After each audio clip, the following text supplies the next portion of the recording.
گستاخی تو آپ کر رہے ہیں، رسول اللہ کے اوپر جھوٹ باندھ رہے ہیں، اور صحابہ کرام تو حضور کی زندگی میں یہ عقیدہ نہیں رکھتے تھے۔ بخاری اور مسلم دونوں میں حدیث ہے 70 صحابہ کو دھوکے سے شہید کر دیا گیا، جن میں عاصم بن ثابت انصاری تھے۔ جب وہ مرنے لگے، شہید ہونے لگے، تو انہوں نے کہا اے اللہ ہمارے نبی کو ہمارے حال کی خبر کر دینا، ہم تجھ سے راضی ہیں اور تو ہم سے راضی، اس حال میں ہم موت کے منہ میں جا رہے ہیں، ہمارے نبی کو ہمارے حال کی خبر کر دینا۔ اور بخاری کے الفاظ ہیں جبرائیل علیہ السلام نے آ کے حضور کو بتایا کہ آپ کے ساتھیوں کو یوں قتل کر دیا گیا ہے، اور انہوں نے مرتے مرتے یہ آپ تک پیغام پہنچایا ہے۔ انہوں نے حضرت جبرائیل کو بھی نہیں کہا، اللہ کو کہا، اور اللہ نے جبرائیل کو بھیجا۔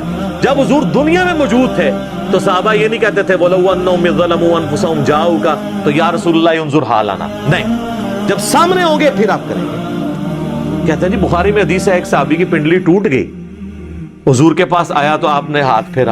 اور یار معجزات کو آپ بعد کی زندگی کے ساتھ کیسے کر رہے ہو؟ اور اگر آپ یہ مانتے ہو تو ٹھیک ہے، اپنی پنڈلی پھر تیار ہو توڑوانے کے لیے۔ جناب کروڑوں لوگ اگر عقیدہ ٹھیک کرنے کے لیے کسی عاشق رسول کو اپنی پنڈلی توڑوا کے قبر رسول پہ جا کے ٹھیک کروانی پڑتی ہے تو آ جاؤ۔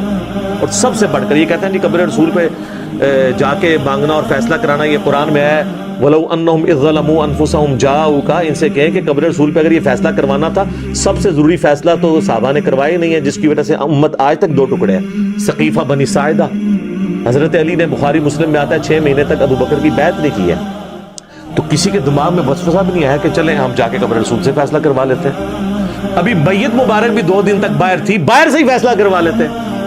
فدق کا ایشو آیا، بخاری مسلم میں آتا ہے سیدہ فاطمہ کا، کہیں حضرت ابوبکر نے ان کو مشورہ نہیں دیا، آگے قبر رسول سے جا کے فیصلہ کرواتے ہیں، بعد میں احمد رفاعی نے تو کروانا ہی ہے۔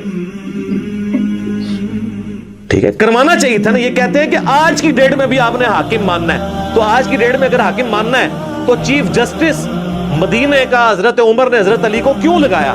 مدینہ شریف کے فیصلے تو قبر رسول پہ ہونے چاہیے تھے نا۔ ہائے ہائے کیسی پکی ہے۔ چلو رومن اور پرشین امپائر تے ٹھیک ہے، اور رومن امپائر دے ہوتے ابن مسعود نو لا چھڑیا ابو درداء کو، اور پرشین امپائر پہ ابن مسعود کو۔ مدینہ میں چیف جسٹس کیوں لگایا حضرت علی کو؟ قبر رسول سے فیصلے ہوتے نا، یہی کہہ کے جی یہ آپ کو فیصلوں میں حاکم نہ مان لیں، تو یہ خود بھی نہیں مانیں گے، وہ کہیں گے نہیں کمیونیکیشن نہیں آج ہو سکتی۔